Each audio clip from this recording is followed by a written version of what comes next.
जल्द ही आपको सुनाई देगी।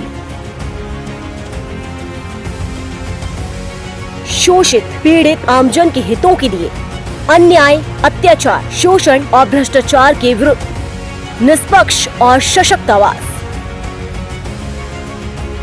आमजन का न्यूज चैनल संदेश प्रवर। समाचार, विचार और विश्लेषण के मीडिया मंच संदेश प्रवर की ओर से समस्त देशवासियों को नवरात्रि महापर्व की बहुत बहुत मंगल कामनाएं। सभी सत्य और न्याय के मार्ग पर चलते हुए प्रगति और विकास के पथ पर अग्रसर हों, यह हमारी कामना है। नवरात्रि पर्व का सत्य सनातन वैदिक धर्म में अत्यंत महत्व है। यह शक्ति की उपासना और साधना का महान पर्व है। दरअसल पूर्व काल में एक अत्यंत शक्तिशाली दैत्य महिषासुर था। उसका देवताओं से लगभग 100 वर्ष तक संघर्ष चला और उस भीषण युद्ध में महिषासुर ने देवताओं को बुरी तरह पराजित कर दिया। स्वर्ग पर कब्जा कर लिया, इंद्रासन पर कब्जा कर लिया। परिणामतः इंद्र समेत सभी देवता भगवान शंकर, भगवान विष्णु और ब्रह्मा जी की शरण में गए और उन्होंने अपनी व्यथा कथा उन्हें सुनाई।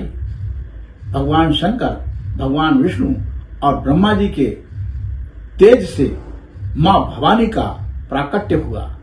भगवान शंकर ने उन्हें अपना दिव्यास्त्र त्रिशूल भेंट किया।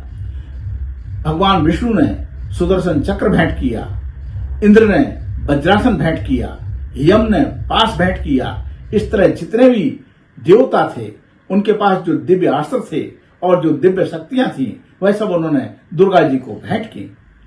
लेकिन सवाल यह उठता है, विचारणीय बात यह है कि ये सब देवता इन शक्तियों और तेज के रहते हुए भी महिषासुर से पराजित हुए थे।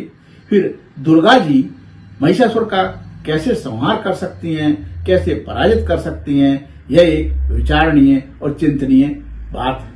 कैसे उम्मीद की जा सकती थी। लेकिन बात यह थी कि सारे देवता पृथक पृथक थे, सबकी शक्तियां पृथक पृथक थी, दिव्यास्त्र पृथक पृथक थे और वे एकजुट होकर के मन, वचन, चित्त से महिषासुर के ऊपर आक्रमण नहीं कर पाए, प्रहार नहीं कर पाए। दरअसल नवरात्रि महापर्व हमारे बुद्धि के कपाट को खोलने वाला है। मां भवानी में सारे देवताओं का तेज मौजूद था और दिव्यास्त्र उनके पास मौजूद थे और उन्होंने अपने चित्त, मन, बुद्धि सबको एक करके एक साथ महिषासुर के ऊपर प्रहार किया। परिणामतः महिषासुर का संहार हो गया। दरअसल जब किसी एक शिलाखंड के ऊपर कई हथौड़ियां पड़ती हैं छोटी छोटी तो उसका कुछ नहीं बिगड़ता। लेकिन उसी शिलाखंड के ऊपर जब एक मजबूत हाथों से, शक्तिशाली हाथों से वज्र का प्रहार होता है तो शिलाखंड खंड खंड हो जाता है। हमारे सामने हमारे देश की आजादी का उदाहरण मौजूद है। लगभग 100 वर्षों तक हमने भी अंग्रेजों से संघर्ष किया है, लेकिन पृथक पृथक, कभी इस रियासत में, कभी उस रियासत में विरोध हुआ, कभी कुछ रियासतों ने मिलकर के विरोध किया, लेकिन हम सफलता प्राप्त नहीं कर सके।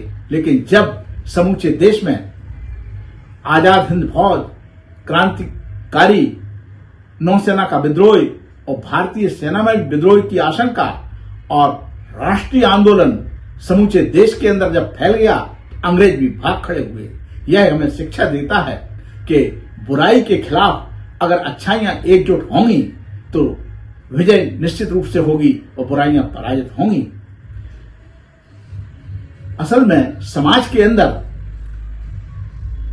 अच्छे लोग बहुतायत में हैं, बुरे लोग असामयिक तत्व तो मुट्ठी भर हैं। लेकिन जब भी मौका आता है तो बुरे लोग अच्छे लोगों के लिए परेशान करते हैं और बाकी लोग तमाशा देखते रहते हैं। परेशान होने वाले परेशान होते रहते हैं। एक शायर ने कहा, लहू लहान नजारों का जिक्र आया तो शरीफ लोग उठे और दूर जाकर बैठ गए। लेकिन अगर वो सारे शरीफ इकट्ठे हो जाएं तो जो असामयिक तत्व हैं वो भाग खड़े होंगे, या तो सुधार हो जाएगा या जो है सरेंडर हो जाएंगे। इसलिए मैं यह कहना चाहता हूं कि नवरात्रि महापर्व हमारे लिए एक दिशा निर्देश देने वाला पर्व है कि अच्छी ताकतों को बुरी शक्तियों के खिलाफ एकजुट होकर के संघर्ष करना चाहिए। अंत में मैं जैसे कि हमारे देश का संविधान है, ऐसा ही ईश्वरीय विधान भी है, और वह कहता है कि समानी व आकुति समाना हृदयानि वा समान मस्तु भुवनो यथा वसो सारथी। हों सभी के दिल तथा संकल्प अविरोधी सदा, मन भरे हों प्रेम से जिससे बड़े सुख संपदा। तो अच्छाई के मार्ग पर सब लोग चित्त मन दिल सबसे एक होकर के और चलें, तो उससे निश्चित रूप से देश उन्नति करेगा, प्रगति करेगा। नवरात्रि महापर्व हमारे लिए यही संदेश देता है। और अंत में हम ईश्वरीय जो विधान है, जो हमारा संविधान है, उसके तहत ही हम कहना चाहते हैं, सर्वे भवन्तु सुखिना, सर्वे सन्तु निरामया, सर्वे भद्राणि पश्यन्तु, मां कश्चित् दुख भाग भवेत्। हे ईश, सब सुखी हों, कोई न हो दुखारी, सब हो निरोग भगवन धन धान्य के भंडारी। जय दुर्गा मैया की।